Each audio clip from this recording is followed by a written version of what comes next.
à Fontainebleau et à mes côtés. Elle l'a déjà été en 2008, où elle était venue entre les deux tours, je crois, ou à la veille du premier tour. En tout cas, elle était venue au moment des élections municipales, déjà dire son amitié et ses encouragements.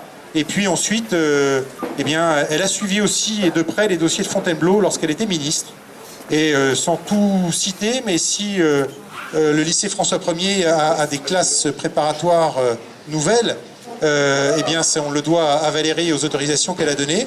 Si on a pu créer une licence pro à Fontainebleau, on le doit aussi à Valérie. Bref, Valérie a toujours regardé avec un œil bienveillant les dossiers de Fontainebleau, mais au-delà de ça, pour travailler à ses côtés à la région, puisqu'elle m'avait fait l'immense plaisir de m'accueillir sur sa liste et de m'emmener dans son aventure régionale depuis 2010.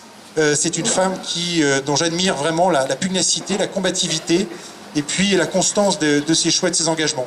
Donc c'est quelqu'un que j'aiderai jusqu'au bout, que j'apprécie énormément et qui sera, qui mènera un combat pour lequel on sera tous avec elle en 2015, combat des régionales, puisqu'elle sera le chef de file de l'UMP au régional pour que la région Île-de-France bascule enfin à droite et qu'on puisse mettre un terme à la gouvernance Huchon, qui n'en est d'ailleurs pas une.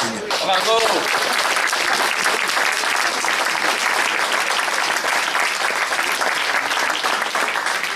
Donc, chère Valérie, merci de ta présence à nouveau ici. Et puis, je crois qu'on a tous hâte de t'entendre pour quelques mots. Merci beaucoup. Merci, Frédéric. Alors, chers amis, moi, je voulais vous expliquer un petit peu les raisons de ma présence ici. Les raisons, la raison, elle s'appelle Frédéric Baltou. Elle s'appelle Frédéric Baltou parce que Frédéric, je le connais depuis maintenant... voilà. Bon, je ne sais pas combien d'années. Nous sommes devenus amis. Il m'a soutenu dans des épreuves qui étaient très dures, des épreuves politiques très dures, et notamment dans ces régionales 2010 qui ont été une véritable traversée je sais pas comment on dit, des centièmes rugissants avec le vent de face. Voilà. C'était un moment de très grande solitude, vous savez, quand y compris dans votre propre camp, les gens vous tirent dessus.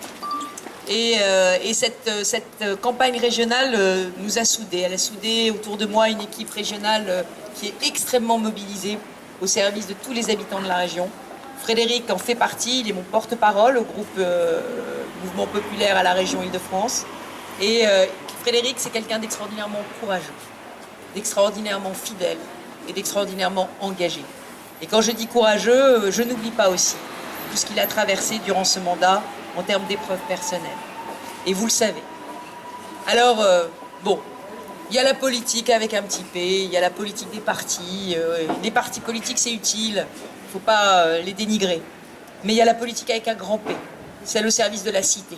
Celle d'un maire engagé qui a décidé qu'il avait la passion de sa ville, la passion de ses habitants, et qui veut faire de Fontainebleau la perle de la Seine-et-Marne. Et c'est ce maire-là que vous avez.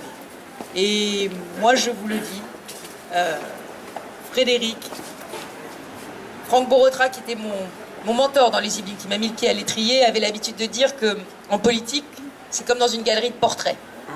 Il y a beaucoup de copies et pas beaucoup d'originaux. Et Frédéric, c'est un original. Alors, moi, je n'ai qu'un seul mot à vous dire. Vous avez encore une semaine.